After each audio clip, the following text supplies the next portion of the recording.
प्रसव वेदना सहजब जननी, हृदय स्वप्न निज मूरत बनाकर, स्तन्य दान दे उसे पालती, पग पग नव शिशु पर न्यौछावर, नहीं प्रार्थना इससे सुंदर।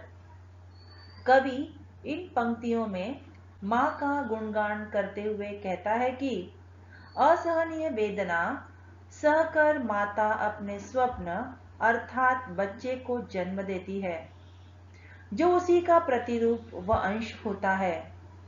उस बच्चे को अपना दूध पिलाती है, उसका पालन पोषण करती है, उस बच्चे पर अपनी ममता लुटाती है और उसके लिए खुशी खुशी अपना सर्वस्व न्यौछावर कर देती है।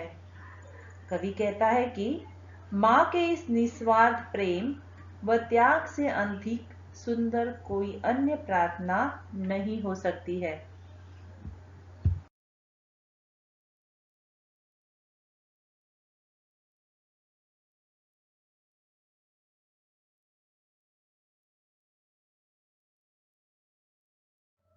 शीत ताप में जूझ प्रकृति से, बहास्वेद भू रच कर उर्वर, शस्य श्यामला बना धरा को, जब भंडार कृषक देते भर, नहीं प्रार्थना इससे शुभ कर।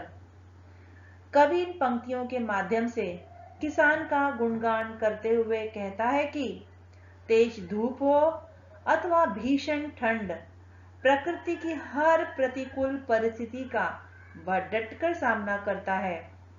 हाड़ तोड़ मेहनत करने वाला किसान अपना पसीना बहाकर खेतों को उपजाऊ बनाता है, धरती को शस्य श्यामला अर्थात हरी भरी बनाता है। उसकी कड़ी मेहनत से ही अन्न के भंडार भरते हैं। कवि कहता है कि लोगों को अन्न प्रदान करने वाले कृषक के संघर्ष व परिश्रम से अधिक शुभ फल देने वाली अर्थात कोई अन्य प्रार्थना नहीं हो सकती है।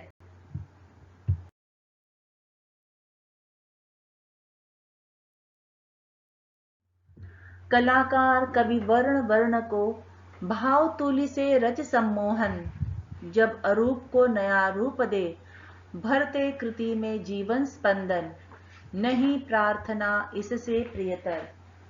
कवि इन पंक्तियों के माध्यम से कवि व कलाकार का बखान अर्थात गुणगान करते हुए कहता है कि वे अपनी भावनाओं की तुलिका से लोगों पर जादू कर सम्मोहित कर देते हैं। सम्मोहित का अर्थ होता है आकर्षित करना, मोहित कर देते हैं।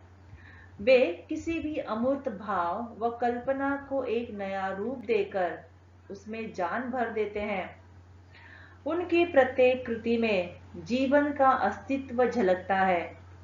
कवि कहता है कि कलाकार व कवि की सुंदर व सुख देने वाली रचनाओं से अधिक प्रिय कोई अन्य प्रार्थना नहीं हो सकती है।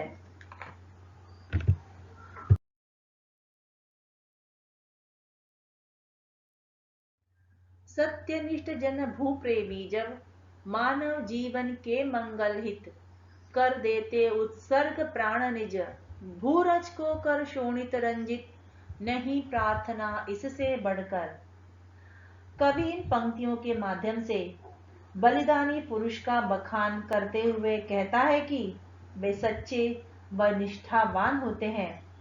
वे अपनी मातृभूमि व लोगों से अगाध यानी बहुत प्रेम करते हैं।